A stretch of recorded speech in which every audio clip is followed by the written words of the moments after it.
Bienvenue dans la pause musicale de IOTV, l'émission où les artistes se dévoilent. Ce soir, en invité, nous recevons notre star locale, Tamilia. Mais avant de commencer, regardons tout de suite quelques clips.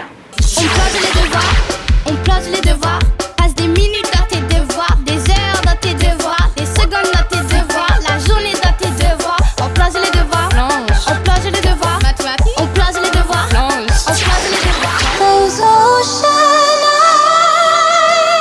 eyes, I've been walking through a world gone blind. And everybody got opinions, but opinions don't matter. Ain't no competition, I'm just doing it better. The boys say you like me, I say okay, I'm flattered. I ain't got no time for that to stop with the chatter, cause I'm young and I'm dangerous. Don't know what you be on. Got my education up and I'm chasing millions. Stay the same now.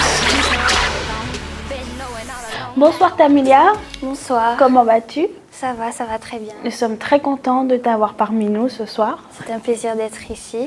Alors si je ne me trompe pas, c'est grâce à ta maman que tu as découvert ce métier de chanteuse.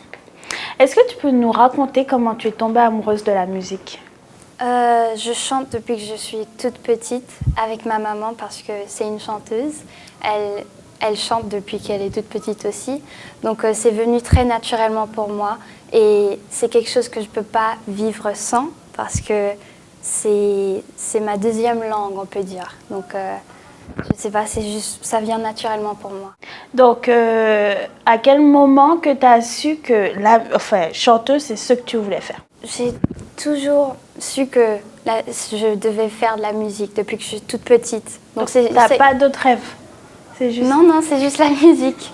Et je me suis jamais dit un jour que oui, je vais être chanteuse. C'est juste que je chante depuis l'âge de 4 ans ou de 5 ans. Donc il n'y a jamais eu un jour où je me suis dit oui, je vais être chanteuse. C'est juste, voilà, c'est toujours là, ça a toujours été là. C'est une vocation, genre? Oui, ouais, voilà. Alors, tu as été à The Voice Kids. Oui. Pour la plupart des gens, c'est comme ça qu'on t'a connu à The Voice Kids. Comment s'est passé le casting? Comment tu t'es dit, bon tiens, je vais aller à The Voice Kids?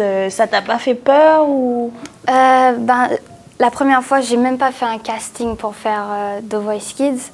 J'ai posté une vidéo sur Facebook de 50 secondes où je chantais une chanson de Ed Sheeran, Thinking Out Loud. Et ça a fait des millions de vues. Il y a même NBC News or something like that. Ils m'ont contacté et ils m'ont dit est-ce qu'on peut faire un article pour toi, nanana. J'ai dit of course. Et après ça, c'est The Voice qui m'ont contacté et ils ont dit on aimerait t'avoir sur l'émission. Et j'ai dit of course aussi. Donc c'est là que ça a commencé. Voilà. Donc tu as foncé tête baissée, tu t'es pas préoccupée, tu es allée. Donc tu es allée en France. Oui. T'as pas eu besoin de faire de casting, rien du tout? Si, j'ai fait quelques castings en France, mais j'ai pas envoyé de... Non, oui, de vidéos voilà. Pour te présenter. Voilà. Et comment ça s'est passé du coup avec l'école? T'as laissé l'école du genre?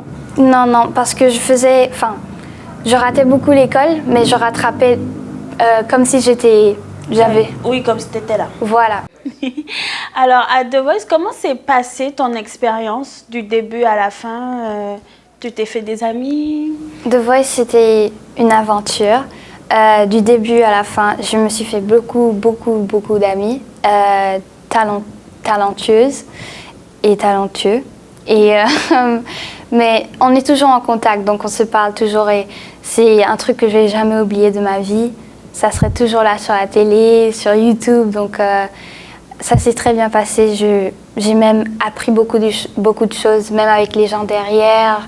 Parce que c'est comme une compétition, donc on a l'impression que vous êtes les uns contre les autres en fait. Enfin, même si vous êtes des enfants, hein, mais une compétition, on doit voter, vous êtes en duel parfois, donc ça doit être un peu difficile à gérer, non? Non, nous, avec nous, c'était vraiment comme une famille en fait. On était des amis, il y avait des gens de partout, il y avait des gens de Canada, Suisse, plein de gens de France.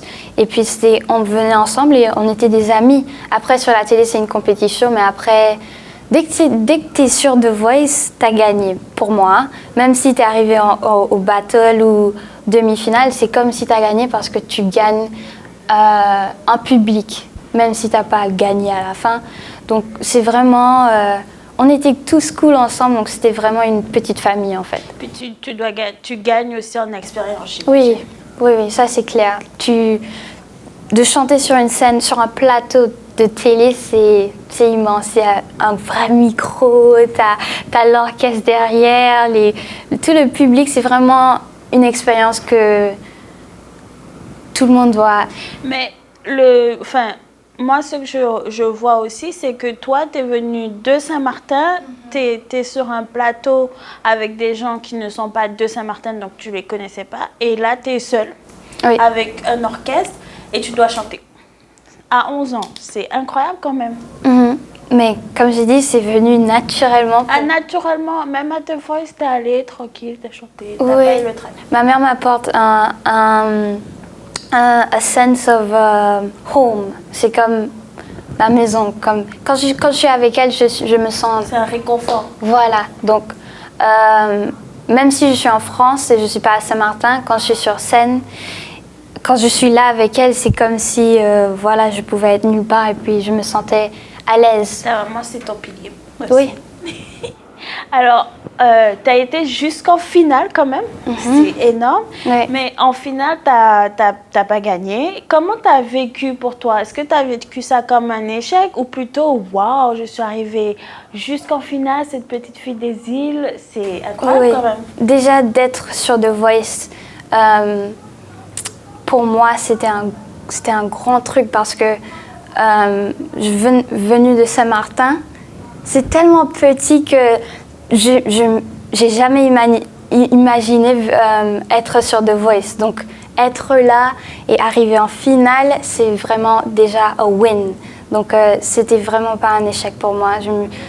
C'est comme si j'ai gagné en fait, parce que ça m'a ouvert beaucoup de portes et vraiment, c'est comme si j'ai gagné. Donc, j'ai pas perdu. Et quand tu es revenue sur l'île, pour nous, tu étais la gagnante en fait. On a pas Ça s'est passé comment ce retour en fait? Ça m'a touché le cœur quand je suis revenue sur Saint-Martin et il y avait tellement de monde sur l'aéroport. Je me suis dit, oh, ok, that's sick. Et j'ai même pleuré après parce que c'était tellement, je sais pas, c'était un truc que je pouvais pas imaginer. Donc, huge. Yeah, huge. Donc, c'était un truc huge et le voir se réaliser, c'était incroyable pour moi. À l'époque, tu avais quel âge encore? J'avais 11 ans et puis... Ouais, j'avais 11 ans. 11 ans en 6e. En 6e, oui. En 6e, donc tu concilies, à 11 ans, tu concilies l'école, la chanson et tu arrives à faire des allées-venues entre Saint-Martin et la France. Oui. Incroyable. Et tes profs, du coup, t'ont dit? C'était... Ah, t'étais pas la star à l'école? Pas vraiment, hein. Ah, t'étais Tamilia? Oui, j'étais toujours Tamilia normale. Je chantais pas vraiment à l'école parce que, voilà, je voulais pas trop mélanger les deux. Et non, mais je suis restée Tamilia qui va à l'école, c'est tout. Pour revenir à The Voice Kids, tu as choisi Matt Pokora comme coach. Oui. Est-ce qu'il t'a vraiment aidé? Il t'a donné des conseils qui t'ont aidé, qui t'aident encore aujourd'hui? Oui, il m'a donné plein de conseils, même quand les caméras n'étaient pas là. Et puis, il m'a toujours soutenu. Même aujourd'hui, il m'envoie des messages de temps en temps. Donc, il est tellement sympa et down to earth. Donc, il est vraiment cool. Donc aujourd'hui, vous avez encore des contacts? Oui. Si tu as besoin d'aide ou quoi, tu sais que tu peux l'appeler? Oui. Ça fait du bien. Oui, ça c'est cool. C'est cool. Et au niveau de ta visibilité avec The Voice, tu as touché un autre public que Saint-Martin, que les îles. Quel est ce public en fait que tu as réussi à toucher? C'est-à-dire? Le fait que tu ailles à The Voice, il y a des millions de spectateurs qui t'ont vu. Donc, ce n'est pas juste Saint-Martin qui t'a vu. Est-ce qu'aujourd'hui, tu as des retours d'autres personnes? Oui, il y a beaucoup de fans en Afrique. Et ça m'a choquée parce que je me suis dit, je connais personne en Afrique. Donc, c'était cool de voir qu'il y a des fans en Afrique, il y a des fans en Haïti. Ouais, voilà. Et est-ce que tu t'es déjà partie, à part pour l'émission, est-ce que tu es déjà partie faire des shows ailleurs? Avant The Voice? Avant ou après? Avant, non. Je pense juste en Guadeloupe avant ou un truc comme ça. Mais après The Voice, oui, j'ai fait des shows en Switzerland, en Suisse. en Guadeloupe, neighboring islands et stuff like that. Donc, The Voice t'a ouvert pas mal de portes. Oui, ça m'a ouvert beaucoup de portes même. Et aujourd'hui, par exemple, qu'est-ce que The Voice t'a permis de réaliser, tu dirais? Mon rêve, parce que je voulais toujours chanter pour un grand public et après The Voice, j'ai pu faire beaucoup de concerts. J'ai pu faire la première partie de Maître Gims. J'ai pu faire la première partie des Kids United. Il y avait 9000 personnes 2 fois, donc c'était quand même cool. T'es quand même jeune, Tamelia. Aujourd'hui, t'as quel âge? J'ai 15 ans. T'as 15 ans, c'est quand même jeune. Et quand tu vois 9000 personnes devant toi, comment tu te sens?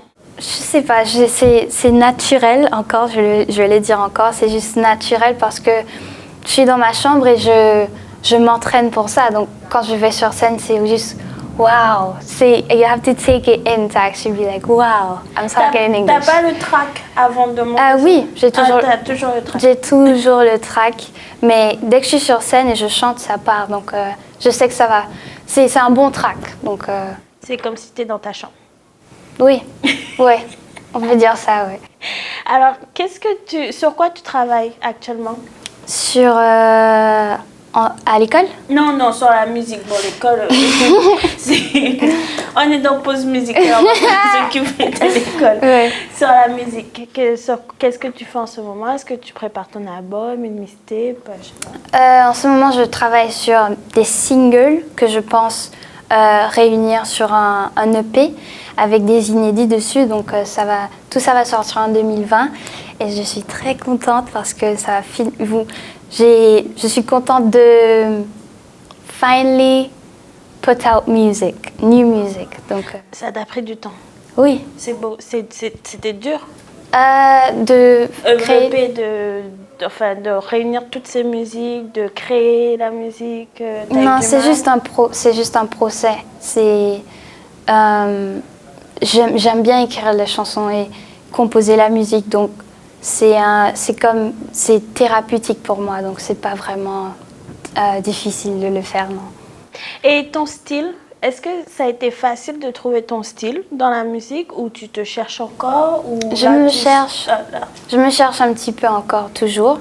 Je commence tout juste, donc, mais je pense que je m'inspire de tout. Comme je suis de Saint-Martin, on s'inspire de tout. On est petit, mais il y a plein de nationalités ici. Il y a français, Spanish, Haitian, il y a tout, il y a vraiment tout. Et pour ne pas s'inspirer de tout ça, ça serait un peu loco, je pense. Donc, j'écoute reggaeton, j'écoute tout. Donc, après, je m'inspire de tout ça et puis tu peux mélanger les genres together. Donc, voilà. Donc, on ne pourra pas s'étonner si on voit Tamelia chanter du soca ou du compas ou du reggaeton. I don't know, non, parce que je viens de Saint-Martin et puis on écoute tout, donc on peut faire tout. Donc, ouais, peut-être que je vais faire un soca, on ne sait pas, mais on verra, ouais. Quel est ton rêve le plus fou? Je pense que ça doit être de vivre sur ma musique. Quand je dis vivre sur ma musique, je veux dire... Juste de la musique. Juste de la musique. Donc, faire de la musique et puis je pourrais m'acheter une maison. Un truc comme ça, tu vois. Et aussi de faire des grandes scènes avec des millions de personnes. Ça serait cool. Je pense que ça, c'est mon plus grand rêve. Il n'y a pas de petits rêves? Non, il n'y a pas de petits. You dream big or you go home. Yeah, you dream big or you go home. That's Donc, it. il faut dream big. Yes. Tu n'as pas le choix. Mm-hmm. Et dans 10 ans, ou est-ce que dans 10 ans, enfin, je sais que tu as juste 15 ans, Ouais. alors dans 10 ans, ça fera 25 ans, mais comment tu te vois, toi? À 25 ans, À 25 ans. je sais pas. À 25 ans, je sais pas, je sais vraiment pas. Mais j'espère que je suis successful. J'espère que que je pourrai vivre de mon rêve à 25 ans, tu vois.